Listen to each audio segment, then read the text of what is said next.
Buenas tardes a todos. Estamos en la librería Santos Ochoa de Salamanca.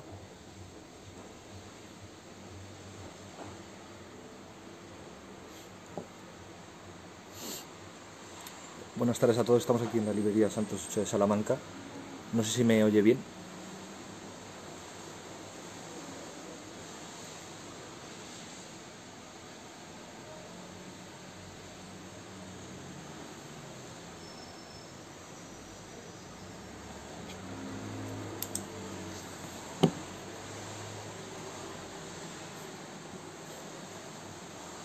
Bueno, se va uniendo gente.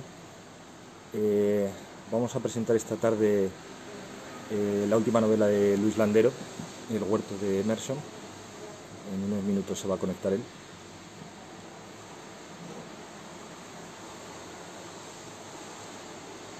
Perfecto. ¿Se escucha bien? Dicen que sí.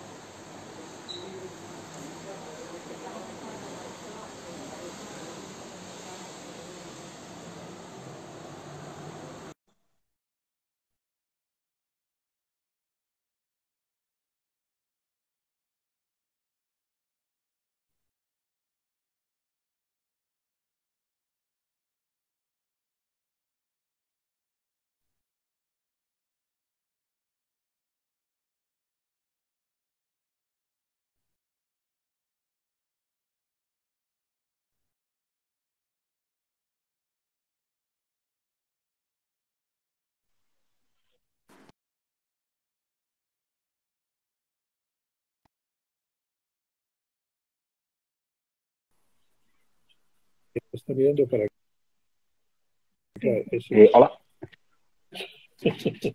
Muy buenas.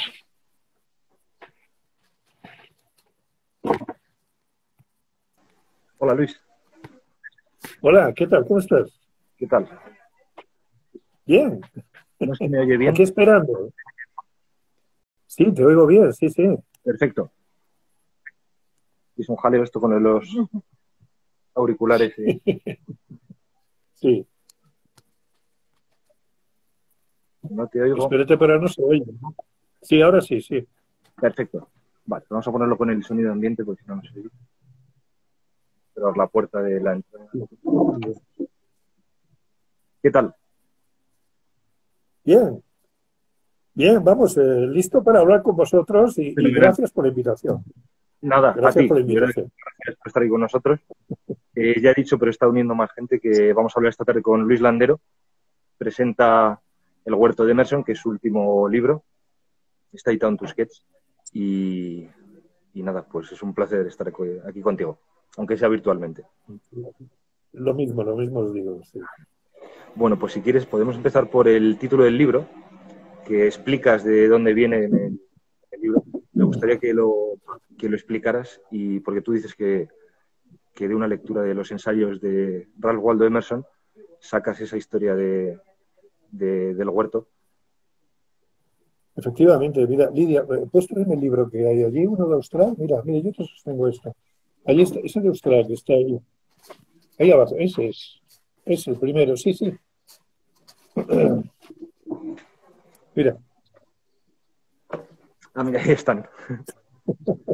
Esa es la ahí edición están que leíste tú los en aquel ensayos momento. de Emerson. Sí, sí, sí, sí.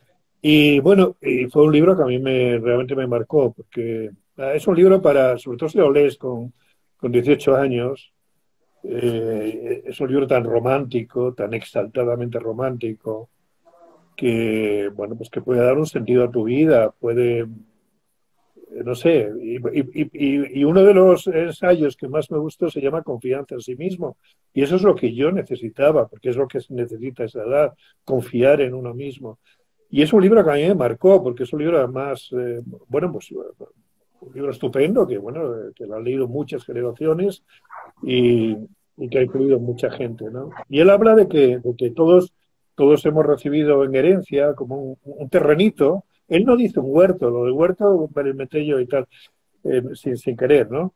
Habla de que todos tenemos un terrenito, nosotros con suerte un terrenito que tenemos que cultivar. Y lo tenemos que cultivar pues, con lechugas, él tampoco habla de lechugas, habla de trigo, pero bueno, todo esto la memoria luego es muy caprichosa, ¿no? y que nuestra vida consiste fundamentalmente en ser nosotros mismos, porque todos somos únicos, todos somos originales, y siempre que cultivemos ese terreno, ese huerto, como se le quiera llamar, que le ha caído en suerte, ese ser nosotros mismos. Y para eso pues hay que cultivar el huerto. La manera de cultivarlo pues es pensar por ti mismo, leer, hablar con los demás, observar, no sé, pues todo aquello que es importante y fundamental para enriquecerte, para enriquecer el corazón y para enriquecer el alma y la inteligencia y todo lo demás, ¿no? Y esa es la razón del título, porque me pareció que daba cuenta del contenido general del libro, ¿no? Dices que no era un huerto y que no eran lechugas, y eso lo cuentas en el libro. Y es muy interesante porque, claro, tú leíste eso y tú recordabas de aquella manera eso, y esa anécdota la habías contado tú en clases o en conferencias, Sí. como que era un huerto. Me parece muy bonito eso de que la lectura no sea también un acto creativo, es decir, que interpretar la lectura y recordarla de otra manera de lo que estaba escrito ahí. Claro, las lecturas hay que hacerlas, hay que apropiarse de ellas e incorporarlas a nosotros, al torrente de nuestra sangre, de nuestra mente, sin lugar a dudas, ¿no? Y yo se lo contaba a mis alumnos, y no sé si me lo conté a mí mismo, etcétera, pero me pareció como más gráfico el huerto que un terreno donde hay trigo, que me pareció muy vago. Mejor un huerto con lechugas, que esto se entiende más claro, ¿no? Y, y bueno, y se nota enseguida, huerto, lechuga es mucho más fácil que hablar de terreno así en general, o de trigales, o de, yo qué sé, de esto, ¿no? Y entonces, bueno, pero así es, porque evidentemente la memoria va alterando los libros y los va enriqueciendo. Qué duda cabe que el Quijote que leemos nosotros no es el mismo que el Quijote que le dieron en el siglo XVII o XVIII. Es otro Quijote, es un Quijote enriquecido por muchas generaciones de lectores, ¿no? Y de lectores de todo el mundo.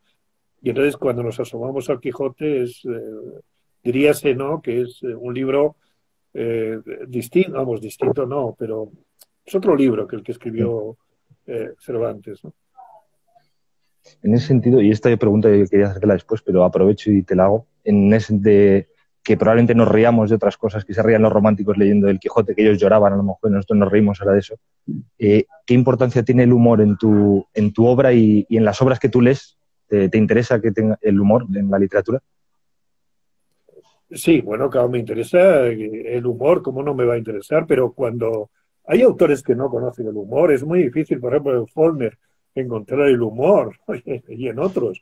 Pero sí, el humor para mí es un arma, es una herramienta intelectual de primer orden, no solamente para escribir, sino para todo, ¿no?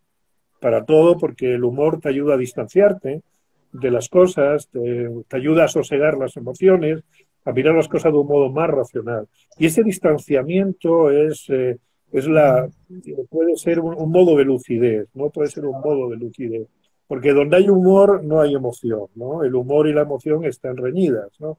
Y entonces entonces el humor, la ironía, todo esto es muy importante para relativizar las cosas y para buscar puntos de vista distintos, ángulos distintos, para, bueno, pues para entender mejor las cosas y para analizarlas y a veces para desmontar argumentos falsos. Es muy útil y a mí me gustaría que algunos políticos, ahora que están tan en boga, ¿no? Y que lo vemos todo el puñetero día en todos lados, que tuvieran algunos un poco más de humor, porque el humor es signo de inteligencia siempre. Del huerto que hablabas de Emerson, decías que aquello decía que nos toca a cada uno en suerte un huerto.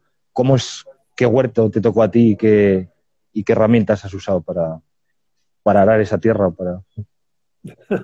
Pues no sé, bueno, pues es la formación de la persona, ¿no? Y mi aprendizaje quizá comenzó de niño, con las historias que escuché, cosa que bendigo. Creo que soy muy afortunado de escuchar tantas historias de niño y también contadas, además, porque estaban muy bien contadas. Y con lo cual me contagiaron tanto el gusto por la fantasía como el gusto por el lenguaje. por las palabras, por la música maravillosa de la lengua, ¿no? Y eso ya se me quedó ahí para los restos, ¿no?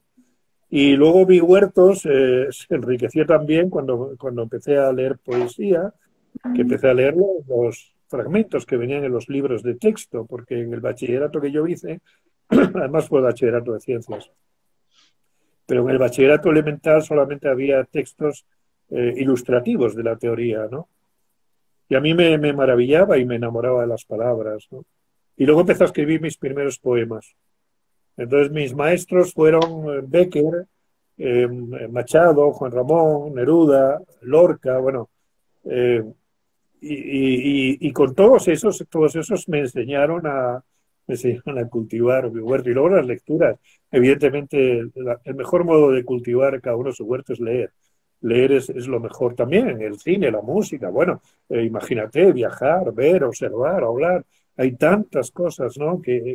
Pero la lectura es una de las más provechosas y de las más hondas y de las más consoladoras también. Absoluto. Y bueno, pues de esta manera uno va cultivando, ¿no? Sus buenas, pequeñas, grandes, pálidas o no, va cultivando sus cositas, ¿no? ¿Ha cambiado, dirías, tu forma de leer de niño, que imagino que sí, a la lectura actual, de cómo lees ahora? Claro, sin duda, ¿no? Bueno, no tanto de niño, porque yo de niño no teníamos libros en casa, más bien de adolescente, ¿no? Que es cuando yo empecé a leer y además era un lector torrencial y que me entregaba a la causa. ¿De qué manera? ¿No? Podía leer sin interrupción durante 7, 8 horas hasta terminar agotado, con una pasión enorme sin embargo luego uno se va haciendo un lector más tiquismiquis, empieza a leer ya, empieza a subrayar, empieza a releer, y se hace un lector más sabio, ¿no? Entonces uno se pregunta, ¿qué es mejor, la pasión de entonces o la sabiduría de ahora, ¿no? Yo, desde luego, si me dieran a elegir, elegiría la pasión. Leer como leía Don Quijote sus novelas de caballería o como leía Emma Bovary sus novelas románticas, ¿no? Esa para mí es, como leía yo en mi adolescencia y en mi primera juventud, esa para mí es la lectura ideal, entregarte, lanzarte al torrente del libro, ¿no? Y ahogarte en él. Pero bueno, pero tampoco está mal, ¿no? Tampoco está mal el aprender a leer. Bueno, pues todos los aparejos y todas las cosas que la vida y el estudio y la práctica, todo esto, la experiencia te va enseñando, ¿no? De manera que sí que ha cambiado, ¿no? Pero echo de menos aquella entrega incondicional a la lectura, aunque fueran novelas malas, me da igual. Tenía un estómago de lector, bueno, a prueba de... Ahora no, ahora ya soy más delicado. En el libro, además, le pides al Dios de las palabras que te dé la inocencia, ¿no? Esa del niño, ese nervio, y a la vez la experiencia del sabio. Yo creo que es una mezcla muy buena de...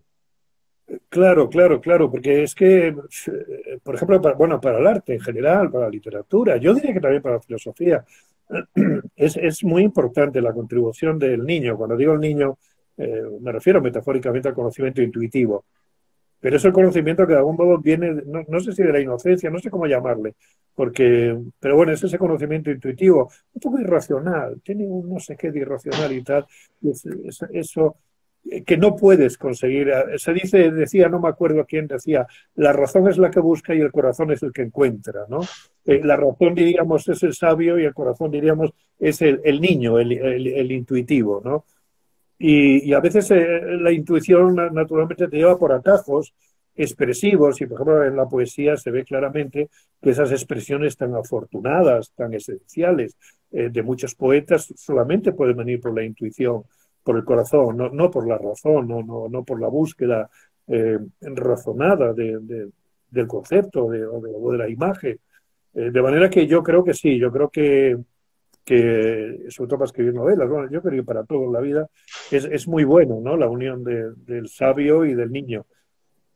Es decir, que la inteligencia y el corazón trabajen a la par y hacen una pareja estupenda, ¿eh? Salvo en política no, en política es todo la razón, ahí dejemos el corazón aparte, ¿no? Ahí el niño que se quede jugando y que no se meta en pero en el arte y en la filosofía, en el Sí. pensamiento, en la observación, en tantas cosas, la intuición es fundamental, es fundamental. Se desecha un poco, quiero decir, se le revierta las cosas de una gravedad a lo mejor, que no tiene y se pierde el hecho de jugar por jugar a veces, quiero decir, Claro, en el arte. Bueno, sí, sí, porque al arte hay que quitarle solemnidad, ¿no? Y responsabilidad y todo esto, porque no te puedes poner. Es un poco jugar, pero jugar en el mejor sentido de la palabra, en un sentido, como decía Nietzsche, lo he dicho muchas veces, ¿no? Que decía que la verdadera seriedad es la del niño cuando juega. Y es verdad, cuando vemos jugar a un niño, pues, yo creo que no hay nada más serio que eso. Ni siquiera el científico en su laboratorio, vaya, que en serio se toma todo eso, vos está jugando, ¿no? Entonces jugar desde la más profunda seriedad, ¿no? Pero eso. que haya ese elemento de juego, ese elemento de aventura, ese elemento de riesgo, ese elemento incluso de irresponsabilidad, ¿no? Eso es fundamental, ¿no? Eso es fundamental, no solamente para el arte, ya digo, no, que es que eso de menos. Es para vivir, para vivir, para observar, para entender el mundo, para disfrutar pensando y mirando, ¿no? Los de Nietzsche, Nietzsche y Schopenhauer lo he dicho varias veces. Schopenhauer para ti es importante en tu vida, lo lees, lo relees. Y en Sí, el sí. perdona, No, continúa. dime, dime. No, es que no sé si me vas a preguntar No, algo. no, simplemente por decir eso, Schopenhauer, que me la sensación de que de todo el rato, también que es la memoria la que hace eso, que deforma y hace que las cosas no sean como sean, sino como las recordamos. Y que me recuerda mucho a Schopenhauer, pero quiero decir que tú hablas de ello y puedes explicarlo mucho mejor. Sí, sí, sí, claro, eso, bueno, y también lo dice Proust, pero bueno, yo creo que Schopenhauer es el filósofo de los escritores, ¿no? Porque a todos los escritores, o bueno, a muchos, a casi todos, les ha gustado mucho, entre otras cosas porque Schopenhauer escribe muy bien y es un placer leerlo, ¿no? Y luego además porque explica muy bien las cosas, ¿no?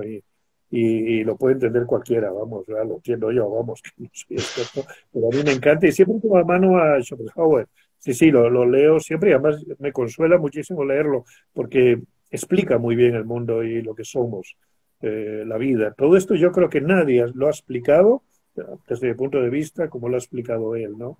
Y de pronto ilumina todo de un modo extraordinario. Y sí, soy muy aficionado a la filosofía, sí. Y, sí, es una, sí, es una de las tantas cosas, de los tantos regalos que nos han hecho nuestros antepasados, que nos han regalado cantidad de cosas, ¿no? Entonces, cuando la gente a veces vive cautiva de la actualidad y solamente vive en la puñetera actualidad, digo, joder, estoy renunciando a ese tesoro maravilloso que nos han dejado casi 3.000 años de cultura, ¿no? Y donde tenemos los mejores regalos que podamos imaginar. O sea, ni juegos de internet, ni Twitter, ni eso. Bueno, también eso para algo, pero bueno, que es que tenemos muchas cosas que no debemos perdernos porque eso, pues eso, ese legado que nos hace a todos ricos, ¿no? Esa claridad de la que hablas de Schopenhauer, de explicar las cosas, creo que tú también la tienes en tu prosa. Dices aquí literalmente la lascivia de la exactitud, el arte de la precisión, y lo resumes como de un solo tiro abatir una pieza. Y me Ajá, parece sí. muy bonito y muy, eso, una hoja muy limpia, muy en general, tus hojas, tus páginas. Bueno, me gusta escribir así, me gusta la precisión.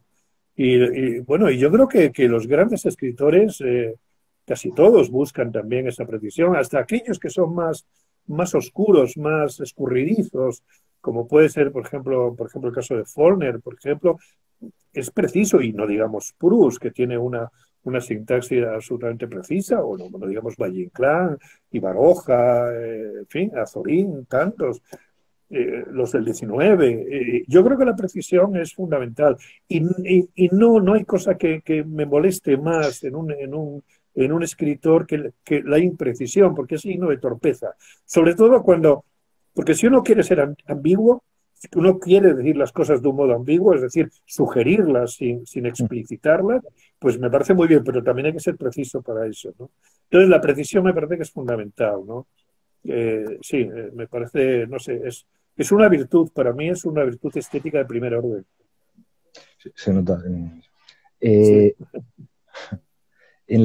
estaba pensando en la estructura del libro. Hablabas antes de los libros de texto que eran simplemente fragmentos de la literatura universal. este libro está hecho en cierta manera de fragmentos o de fogonazos que no tienen por qué tener un orden cronológico, pero que sugieren una continuidad porque todos aluden a experiencias personales o de lectura. Sí, no, claro, claro. Tiene la estructura de un huerto. Aquí las judías, aquí las vestidas, y allí las alcachofas. Y tiene todo esto donde cultivo diversas cosas, pero todo en torno a lo mismo, en torno a la literatura, o sea, a mi triple faceta de lector, porque bueno, de oyente cuando era niño, al fin y al cabo es lo mismo, lector-oyente, luego de escritor y luego de profesor. Y luego mi yo vital también está por ahí, ¿no? De manera que esos tres, casi esas cuatro patas son las que dan unidad al libro. Y luego también hay un personaje central que, bueno, que soy yo. Que a veces estoy más en primer plano, a veces en segundo plano, a veces me escondo, a veces tal, pero bueno, es así. Mientras yo lo escribí, naturalmente, y lo fui trazando, lo fui proyectando en torno a unos ejes temáticos donde quería que el libro fuera algo disperso, pero que a la vez fuera como que tuvieran una unidad un poco sugerida, ¿no? Un poco sugerida, más que porque no es una novela, ni quiere ser un relato lineal, ni nada de esto, ¿no? Pero sí, claro que tiene, vamos, una unidad, o por lo menos yo, Sí, por supuesto. y escribiéndolo así lo he sentido, claro. Esa unidad y a la vez fragmentación el libro empieza con el fuego, con las brasas, y acaba también en el fuego. Yo creo que se repite mucho eso de sentarse alrededor del fuego, de que anochece y de alrededor, aunque sea solo para mirarlo, pero en general daba lugar a pensamientos y a conversación. Y yo creo que eso se ha perdido, evidentemente. Ya no tenemos braseros, hay chimeneas, claro, pero no en todas las casas. ¿Cómo era esa...? Tenemos terrazas. Es verdad, sí. Y con el confinamiento la gente hablando de las terrazas. Sí. Pero cambia la cosa. ¿Qué me ibas a decir? Perdona. Era un poco... Eso no. Sí, es verdad. Bueno, pero así ha sido durante toda la historia. Quiero decir, hasta que luego se inventó la radio, se inventó la televisión, y no digamos luego, cuando se inventó todo lo demás, pues la manera de vivir era esa. La manera de vivir era más, no había casi espacios privados y la gente se reunía alrededor del fuego, y en verano pues se reunía al fresco, y la gente se reunía, naturalmente se gestionaba su propio ocio, se gestionaba sus propias entretenimientos, y entre ellos se hablaba. No es que se contaran necesariamente historias, no, pero se hablaba de esto, se hablaba de lo otro, se opinaba, se cotilleaba, es decir, pero se contaba. En definitiva era contar historias, luego también de cosas que habían pasado en los pueblos, en las ciudades, de aquí y de allá. Y este tejido verbal, este entramado de palabras, es lo que ha configurado la humanidad a lo largo de los siglos, ¿no? Ese tal. Lo que pasa es que ahora eso parece anacrónico ya, parece mentira, porque esto lo he vivido yo. Y entonces incluso gente más joven que yo incluso ha llegado a vivirlo, ¿no? De los momentos en que no había televisión, no había radio, a veces no había ni luz eléctrica, como en el caso de mi pueblo. Y entonces, bueno, pues hablábamos y todo esto, ¿no? El que sabía una adivinanza la contaba, el que sabía esto tal, en fin, bueno, se contaban cosas, hablaba y todo eso. Y esto evidentemente se ha perdido y además parece una cosa lejana, anacrónica y demás, pero bueno, actualmente también existe, pues existen las tertulias, existe, ahora mismo nosotros estamos un poco alrededor del fuego, todos los que estamos aquí, por ejemplo, que se me ha olvidado saludar a todos los que a los que están viendo esto y bueno, y darle las gracias de corazón por estar aquí, ¿no? Y de algún modo estamos aquí hablando, ¿no? Lo que pasa es que estoy hablando demasiado yo y tú. Estamos hablando demasiado, pero bueno, sería estupendo que estuviéramos más y habláramos entre todos, pero esto ha sido esta dialéctica, esto ha sido ha sido el abono del conocimiento durante años y demás, ¿no? Claro. Voy a aprovechar para decir que si alguien quiere dejar alguna pregunta para el final de los comentarios del vídeo, que puede hacerlo y las contestará Luis en los últimos 15 minutos, si te parece. Después, fenomenal. Sí, claro, sí. Bueno, pues porque tú has dicho que eres por decir algo, yo creo, lector, escritor y profesor, como casi obligado a definirte de alguna forma. Y en el libro hay personajes que si tienen unos oficios borrosos, me da la sensación como cuando le preguntas al barrendero que tal su oficio, y el barrendero te dice que no tiene oficio, o el Pache, que monta ahí una especie de ultramarinos que vende de todo y luego monta bailes y habla. Y dices, yo no sé si es que son gente que no tiene oficio porque realmente tienen tarea y tienen cosas, pero es con unos límites muy borrosos, una multidisciplinar, por decirlo de alguna forma. Y creo que el oficio a lo mejor del narrador es un poco también, que no tiene unos límites muy claros y por eso es difícil. Sí, sí. Sí, bueno, el mismo oficio de campesino, tal como yo lo conocía en sus Sí. tiempos, tenía algo de multidisciplinar, ¿no? Porque un campesino no solamente tenía que saber de la tierra y de los cultivos, también tenía que ser un poco albañil, porque tenía que levantar paredes, cercados, etcétera, tenía que ser un poco carpintero, tenía que ser un poco herrero, porque tenía que herrar a las caballerías, tenía que ser un poco de todo, tenía que saber un poco de muchos oficios, ¿no? Y es que yo, además, a pesar de que he hecho filología, yo no soy filólogo, no me considero filólogo. No, yo que... Y tampoco sé nada, cosas concretas. Mi saber es muy difuso, ¿no? Porque fundamentalmente yo todo lo que he hecho, todo lo que he estudiado, todo lo que he leído, lo he hecho para ensanchar mi vida de lector. Perdón, de escritor, quiero decir. Entonces, todo lo he hecho para enriquecer, para mis alforjas. Todo iba a parar a mis alforjas de escritor.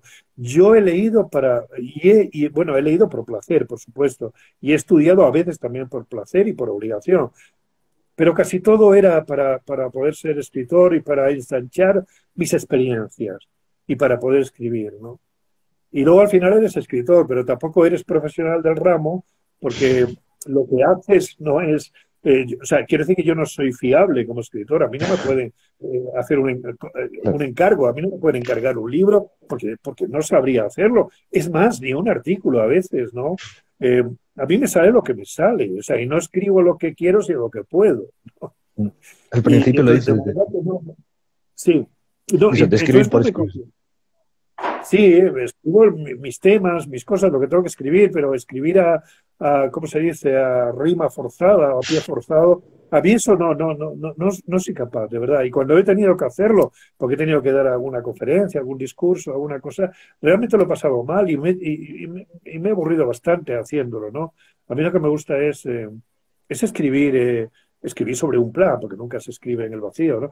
Escribir algo e ir descubriendo sobre la marcha, pero lo que yo quiero, seguir un poco los dictados de mi corazón y los caprichos también de mi corazón. Pero, pero bueno, y de manera que, bueno, sí, oficio, hombre, uno va aprendiendo con los años y tiene experiencia y tal, pero, pero no soy un escritor profesional, aunque los hay, y buenos además, y muy buenos, pero no es mi caso, vaya. Tenía apuntado aquí del tema de viajar, que es que a ti no te gusta nada viajar. Y estamos aquí justo en la sección de viajes detrás en la librería. Y yo no sé si con la prohibición esta de no viajar o la imposibilidad que tenemos de viajar, te han entrado ganas de alguna forma. Viajar físicamente, no a los libros, como dices tú, de que leer es viajar. Viajar físicamente, no demasiado, no. Aunque tampoco me disgusta viajar, pero por ejemplo irme pues a una ciudad que no esté, por ejemplo Salamanca, una ciudad que no esté lejos de Madrid, pues sí, me gusta ir allí, además se come bien, es bonita, no sé, por esa plaza que quizás es la más bonita de todas, ¿no? Yo no conozco ninguna plaza más bonita que esa, ¿no? Tantas, bueno, y eso pues es estupendo, ¿no?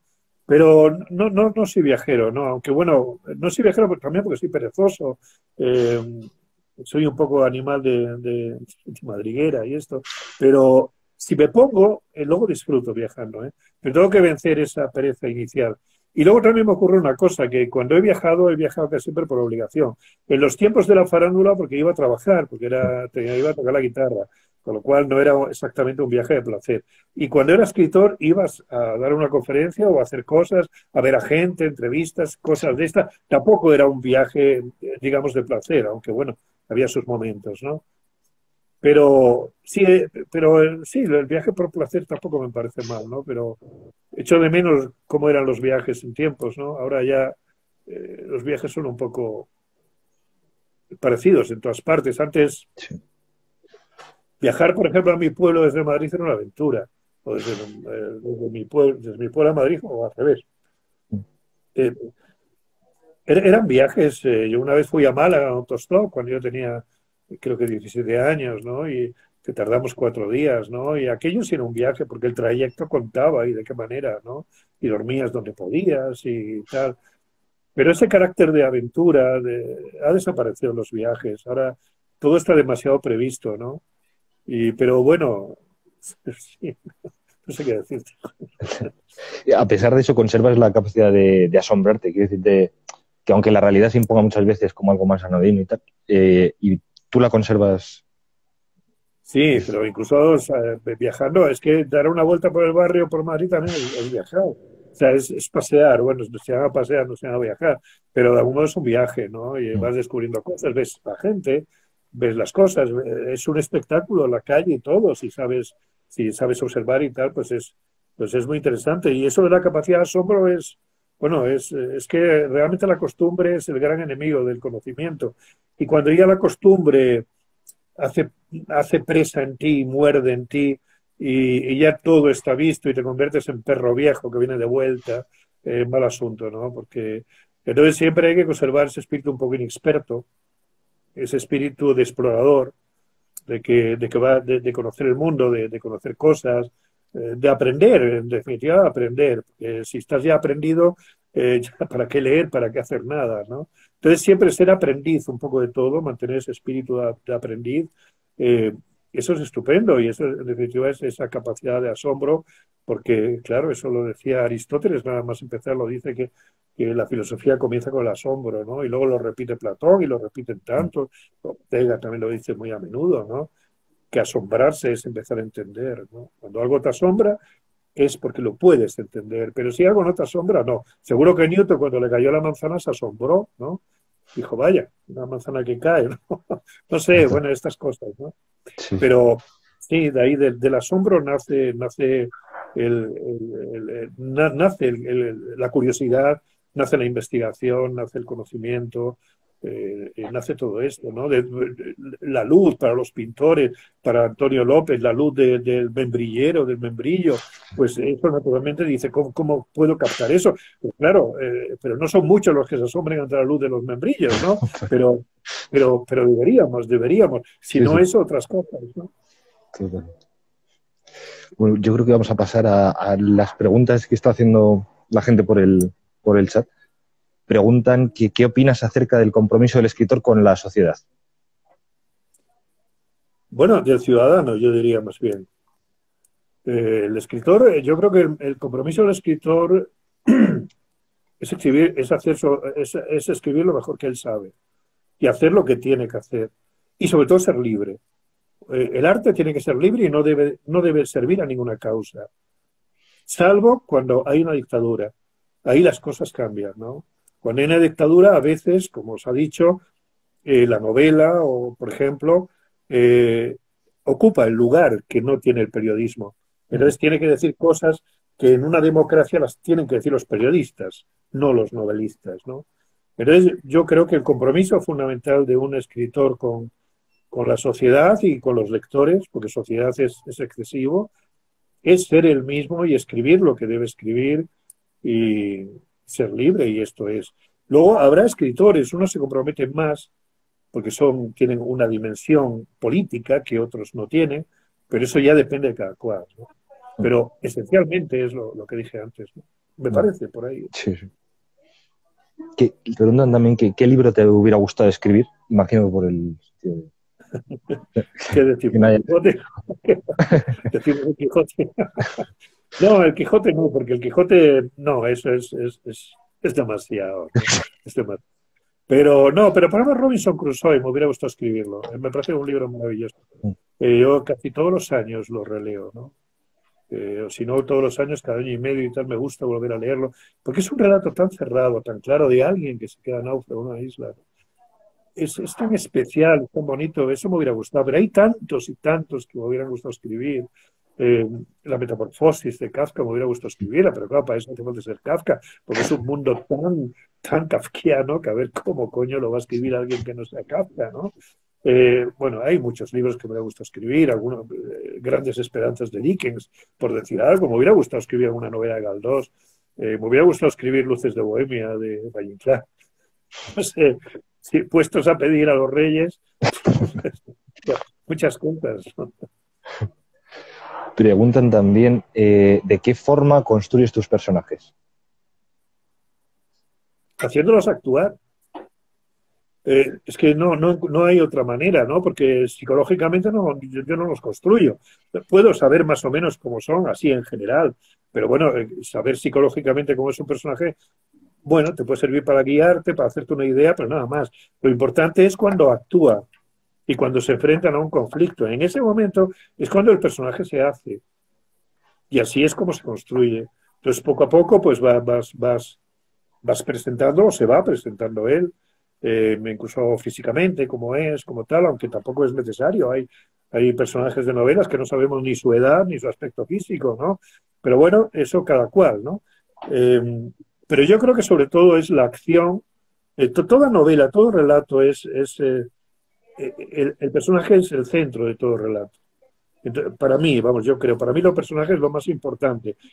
Puede haber un personaje, si un personaje es bueno, cualquier cosa que cuentes de él, aunque no sea ninguna aventura excitante, es interesante. Y sin embargo, puede ser un argumento estupendo, pero como no hay un personaje que lo sustente, es probable que ese argumento se venga abajo. Entonces, un personaje yo creo que es el centro del relato. Entonces, un personaje actúa, ya tenemos la acción. Actúa en un tiempo y en un espacio, ya tenemos el tiempo y el espacio. Le ocurre algo, se enfrenta a algo, ya tenemos el conflicto con el mundo, con lo que sea, ya aparece el antagonista. Pero es el personaje en su decurso temporal, en su vida, lo que crea el relato. Y no hay relato sin un personaje y tiempo. Tiempo para que se desarrolle y espacio para que se desarrolle la acción, ¿no? Y bueno, pues yo creo que eso es lo que puedo decir. Creo que compartes mucho con un libro que te gusta mucho, es El Lazarillo, de ese personaje muy conciso que por las maneras y por las formas que tiene, pues tiene hambre pero hace y se le ve en él cómo camina y en él. Efectivamente, exacto. Y no tenemos ningún detalle psicológico de él, pero no es necesario, la acción nos dice cómo es, ¿no? Y entonces esa ambigüedad enriquece mucho el personaje, porque a veces, por ejemplo, en el siglo XIX, a veces el mismo Galdós, a veces no necesita explicitar, describir psicológicamente al personaje, y a veces lo hace, y a veces yo leyendo a Galdós digo, juego, Benito, te podrías haber ahorrado este párrafo, porque no es necesario, lo hemos visto, ya sabemos cómo es Maximiliano Rubín, no hace falta que ahora nos des una disertación psicológica, ya lo sabemos. Pero bueno, en el siglo XIX era así porque el mundo era de otra manera y las cosas eran de otra manera. En el siglo XX eso es un poco ya más, en fin, se ha dejado de lado, ¿no? Pero bueno, sí. Lazarillo es un ejemplo magnífico de cómo crear personajes con una sencillez y con una brevedad que es milagrosa, ¿no? Eso. Preguntan una complicada que es ¿qué libro de los tuyos preferías no haber escrito? Bueno, más que libros, páginas. Por ejemplo, Caballeros de Fortuna es un libro pero no sé por qué, yo estoy malquistado con él, tengo malas relaciones con él, pero es un poco porque era la segunda novela, que no sé qué, pero bueno, pero son cosas mías. No he vuelto a leerlo desde entonces, ni quiero volver a leerlo, pero... Y por ejemplo, el Mágico aprendí, creo que le sobran 150 páginas. Sí, y la historia es buena, y está bien, pero si tuviera que escribirlo hoy le quitaría 150 páginas. Pero tampoco hay que ponerse en esto tremendista ni empezar a cortar cabezas literarias, porque en todo momento yo he hecho las cosas lo mejor que he sabido hacerlas y he dado lo mejor de mí mismo en cada momento. Unas veces sale mejor, otras veces peor, pero como la vida misma. Como así es la vida, así son los amores, así son las amistades, así son los viajes, así es todo en la vida. De manera que me resigno a lo que he hecho, ¿no? Y a veces me enorgullezco también de lo que he hecho, ¿no? Que un poco de todo hay, ¿no? A veces me arrepiento y a veces bueno, estoy contento con algunas cosas. ¿De cuál dirías que estás más satisfecho? ¿De qué libro o qué novela? Me gusta Juegos, por ejemplo, porque, bueno, también porque es la primera, es la primogénita, ¿no? Y luego me gusta el balcón y el huerto, porque bueno, Lluvia fina también es una novela que... Pero yo me lo he pasado bien escribiendo todas las novelas y en cada momento me ha parecido que lo que estaba escribiendo era lo mejor que había escrito. Luego no, me he dado cuenta que no, pero bueno, mientras lo escribía, que te quiten lo bailado. Siempre digo, esto es lo mejor. Y ahora que estoy con una novela y tal, que la tengo ya casi terminada, pues bueno, pues eso es lo que me sirve, porque a mí no, el haber escrito está bien, pero lo importante del día a día es cuando te levantas por la mañana, dices, bueno, ¿qué sentido tiene la vida? ¿Qué coño? Ese momento de levantarte, decir, joder, ¿qué sentido tiene todo esto? Entonces piensas en Schopenhauer y te topas con el absurdo de vivir, ¿no? Pero hay que tirar para adelante, ¿no? Entonces piensas, bueno, tengo una historia entre manos, esto es lo que va a salvar mi día, ¿no? Aparte de otras cosas, pero eso fundamentalmente. De manera que para mí lo importante es lo que tengo entre manos. Lo que tengo entre manos, porque ese día a día es lo que da sentido a mi vida y lo que me tiene atareado, entretenido y lo que me da un poco de felicidad, ¿no? Este último libro, El huerto de Emerson, es un poco también una forma de salir de un bloqueo. Empiezas diciendo eso de no tienes nada de lo que escribir o vamos a ponernos a ver qué sale. No. Bueno, eso de a ver qué sale es un poco... habría que cuidar, cuidar. Sí, hay un poco de trampa ahí, ¿no? Porque yo este es un libro que lo tenía muy estructurado y muy pensado. Y de hecho en el 2017 yo lo tenía ya, y lo estaba ya escribiendo y se me cruzó Lluvia Fina. Entonces Lluvia Fina se me impuso con tanta autoridad y tanta urgencia que dejé lo que tenía entre manos, que era lo que luego se llamó el huerto de Emerson, para escribir Lluvia Fina. Y cuando terminé Lluvia Fina, retomé lo que luego sería el huerto este, ¿no? Pero no ha sido un libro muy pensado, donde he seleccionado experiencias de mi vida, experiencias como lector, como escritor, como profesor, experiencias que han sido importantes para mí, de la vida, de todo. Y entonces le he buscado una estructura un poco miscelánea, y todo esto. Es que no recuerdo qué me había preguntado. No, simplemente, como decías esto del bloqueo, estaba preguntando simplemente por si realmente este libro como que sirve de enganche para decir voy a ponerme a hacer una novela, pero que... Sí, verdad, sí. Que es No. Es que, Ha sido un libro que me apetecía hacerlo, porque es que había escrito ya dos novelas, La vida negociable y Lluvia fina. Entonces me apetecía también descansar un poco la novela. Han sido dos novelas, además escritas en poco tiempo relativamente, vamos, en 3 años y pico, 4 años como mucho. Entonces me apetecía descansar de la novela, ¿no? Y entonces no pensé, ni mucho menos, en que esto fuera una continuación del Balcón en invierno. Eso son cosas de mis editores. yeah. De mis editores, que es una cosa de marketing, que ellos dijeron que que retomo el Balcón en invierno, pero no lo retomo, no está en mi ánimo, ni mucho menos, ¿no? No, es otra cosa distinta. Pero bueno, mis editores lo pusieron así y no les falta tampoco razón, ¿no? Porque algo de eso hay, porque son libros que están emparentados, ¿no? Pero no, esto es otra cosa, esto es un divertimento de algún modo, es un escribir por escribir, en el mejor sentido de la palabra, no en el sentido irresponsable del término. Pero donde todo está más pensado de lo que parece. Entonces, cuando digo al principio que tengo un cuaderno y que voy a empezar a escribir, en parte es verdad, pero en parte también es un juego literario, ¿no? Es un juego literario, porque digo, voy a ver qué sale. Bueno, yo ya sabía más o menos lo que iba a salir, claro. Y entonces, desde ese punto de vista, hay un poco de trampa, ¿no? Aunque tampoco, porque a la hora de escribir también es verdad que vas descubriendo cosas, de manera que tampoco es tan tramposo. Bueno, esto, Sí. en fin, esto. No. Dices, tampoco quiero incidir mucho en el tema de lo que está escribiendo, lo que no. No sé si estás ya terminando, corrigiendo la novela. Tengo que quedar el último capítulo de una novela, el último capítulo que lo he escribido, de hecho, qué barbaridad, en Salamanca además, que lo he escribido durante el año de la pandemia, ¿no? Durante 1920, pues empecé, porque yo esto del huerto lo acabé en febrero del año pasado, es decir, justo antes de empezar la pandemia. Y luego ya cuando empezó la pandemia me puse con esa novela y incluso es posible que me pusiera antes. Y tiré del hilo de una cosita que había escrito así un poco al azar y me pareció interesante, empecé a tirar del hilo, bueno, como salen a veces las historias, que es tirando del hilo de algo, ¿no? Y entonces, bueno, pues lo he escrito y me lo he pasado muy bien escribiéndola, porque ha sido, bueno, y ya está. Y entonces me imagino que si todo va bien si el virus de la India, la variante Sí, india, no nos acaba con nosotros, pues espero que salga para la primavera del año que viene. No sé, ya sí. veremos. Pues sí, seguro que sí. Esperemos. No sé si hay más preguntas por aquí. Vale.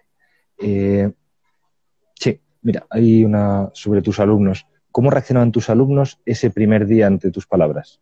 Suponiendo que sea real, dice. Bueno, es que no era el primer día, eran los primeros días. Yo lo resumo todo en una clase, porque era un capítulo. ¿Y para qué vas a decir? ¿Qué más da decir una clase que dos?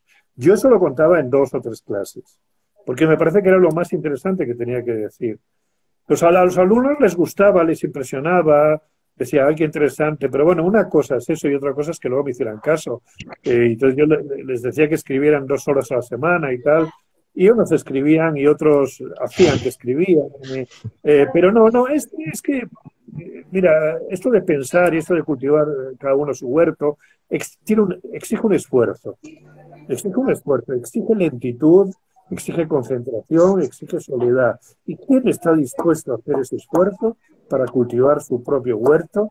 Un esfuerzo en el tiempo, es decir, que es un esfuerzo continuado. ¿Quién está dispuesto a hacerlo?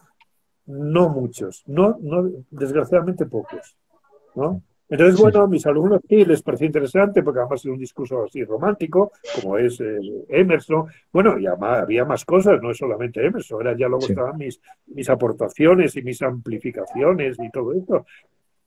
Pero sí, les parecía muy interesante, muy bonito todo esto, pero una cosa es eso y otra cosa es que otra cosa es pasar luego a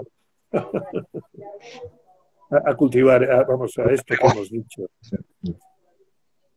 Eh, Dicen también que cuáles han sido tus mejores iluminaciones y en qué se han transformado. Y mejores iluminaciones. Sí, Creo que las cuento ahí, en iluminaciones.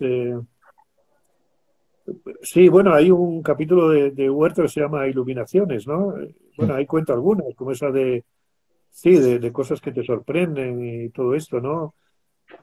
Iluminaciones, pues sí, seguro que las hay. Por ejemplo, cuando descubrí la paga bocadillo, es una chorrada, ¿no? Pero por ejemplo, en mi familia no se utilizaba paga bocadillo. Y creo que en mi pueblo, no sé si en mi pueblo se utilizaba, pero en mi familia campesina yo bocadillo no lo había utilizado nunca. En la merienda te daban un cacho pan y queso, o un cacho pan y tomate, o un cacho pan y un puñado de aceituna, pero no te daban un bocadillo. Entonces recuerdo que cuando llegué a Madrid con 8 años, porque me mandaron interno, entonces alguien me dijo, ¿quieres un bocadillo? Y además me lo dijo así, con la illo. Y entonces para mí fue una tristeza enorme. Entonces al oír esa palabra, me di cuenta de lo lejos que estaba de los míos, de mi tal, y me sentí como muy huérfano. Estaba interno en un colegio, me llevaron interno. Y entonces el mismo día que llegué me dijeron lo del bocadillo y recuerdo que más que fue una iluminación sombría, más bien, ¿no? Porque me sentí muy triste. Mira, se me ocurre eso, porque me acabo de acordar, pero de esas hay muchas, ¿no? De pequeñas experiencias que han sido como muy importantes para uno. Pero eso es sí, el descubrimiento de esa palabra que para mí era desconocida y que me pareció una palabra intrusa y una palabra eh, repudiable, una palabra enemiga. Me pareció que ese no era mi mundo, que ese no era mi lenguaje, que estaba entre gente extraña y que me sentí extranjero al escuchar esa palabra. es la época de interno que cuentas una anécdota muy buena cuando estás en Madrid, de cuando veíais a aquel hombre tan gordo con su familia que flotaban, que se elevaban, que es un momento precioso, me parece que tiene un punto ahí de magia y de eso, y Sí, cifráis cuánto. pero sí, pero sí, también quiero reflejar un poco ese carácter mágico que tiene la infancia, ¿no? Y esa credulidad maravillosa de la infancia para crear prodigios y creer en los prodigios, ¿no? Y es verdad que yo recuerdo muy vagamente aquello, recuerdo muy vagamente aquel hombre, aquella mujer con sus niños paseando, recuerdo las excursiones con los curas, eh, recuerdo que aquel hombre vestía de un modo elegante pero extravagante. Y entonces a partir de ahí luego la memoria naturalmente va, en fin, va creando, ¿no? El personaje y lo va haciendo flotar, porque que un gordo flote no es tan difícil, ¿no? Es como el muñeco Michelin, o es como Izeta. Por ejemplo, si Izeta cuando se pone a bailar casi un poquito más y ya se pone a flotar, ¿no? Y, ¿no? Y luego el gordito relleno y Don Pío del TVO y todo eso. Bueno, tú eres muy joven, a lo mejor no te acuerdas, pero estos parecía que, no, parecía que flotaba, ¿no? Tenía un algo, ¿no? Y probablemente hay influencias también ahí de los TVOs y de todo esto, ¿no? Pero sí, es una intuición, eso es una Sí. intuición. Cuando esa familia desaparece, dices que acaba tu infancia y es un poco ¿no? el golpe, Sí, como bueno, parece es una un forma golpe, de sí, que no. perder esa inocencia, Pero esa la infancia acaba cuando acaba la capacidad de asombro, cuando acaba pues hay un momento, efectivamente. También digo que la infancia acaba cuando sabes que tienes que ganar el pan con el sudor de tu frente, eso. cuando descubre cuál es la maldición, que no solamente es bíblica, sino laica, ¿no? Y entonces, en ese momento es cuando mi infancia también acabó, ¿no? Cuando descubres el sexo también, de algún modo es el fin de la infancia. Hay anuncios, ¿no? Que pregonan, ¿no? Que traen, ¿no? Que dice, bueno, aquí ya uno deja de ser niño, ¿no? Y ya para terminar, yo creo la última pregunta que te preguntan, ¿qué consideras que ha cambiado en tu escritura desde los Juegos de la Tardía hasta el Huerto? No lo sé, que probablemente se ha hecho más sencilla, ¿no? Eso lo tenían que decir los lectores más que yo. Eh, Se ha ido haciendo más sencilla, pero no, tampoco iba a decir más esencial, pero no me atrevo a decirlo porque no estoy seguro. Eh, Más lo que hablábamos antes, más precisa también. Pero yo creo que sí, esencialmente yo creo que no ha habido grandes cambios, no ha habido grandes cambios. Quizá un poco más aligerar, perder peso, un poco una mayor levedad quizá en la manera de expresarme y una mayor sencillez y todo esto. Pero por lo general me sigo reconociendo en la voz de juegos porque es mi tono y es mi manera de contar y mi manera de escribir y es como la manera de hablar, que es que, bueno, pues bueno, y sigo escribiendo además con la misma fe y con la misma inseguridad y con la misma convicción y con el mismo afán de perfeccionamiento, de perfección y de todo eso que cuando empecé. De manera que en eso he cambiado poco. Pero sí, supongo que habré ido cambiando y sí, pero tampoco creo que haya un cambio tan demasiado acusado, ¿no? Pero no estoy seguro de lo que digo. Está bien. Pues yo creo que ya deberíamos ir cortando ya por la hora y eso. Y lo primero, para terminar, agradecerte que hayas estado aquí con nosotros, de verdad, aguantándonos y... No, yo sobre todo quiero agradecerte a ti, por cierto, no sé tu nombre y perdóname, Miguel, pero Miguel, joder. Miguel. Miguel, que ha sido, bueno, no nos conocemos, ¿no? No, No no, nos no. conocemos, no. Pues cuando vayas a Salamanca, bueno, paso por la librería para Cuando conocerte. quieras. Aquí para- Esto, que ha sido un gusto, ha sido un placer hablar contigo y ha Pues sido de muchas verdad que me he sentido, no sé, como muy bien hablando contigo, estupendo. O sea, pues lo que mismo. muchísimas gracias. A ti, bueno, y a todos los que nos han Sí, escuchado, sí, espero sí, que hay bastante. que no les hayamos aburrido ni nada. No creo. Pues eso. Pues muchísimas gracias, Luis. Y eso. Y hasta la próxima. Muy bien, un abrazo, Miguel, y un Otro abrazo muy para fuerte todos. a todos. Venga, Gracias. hasta luego.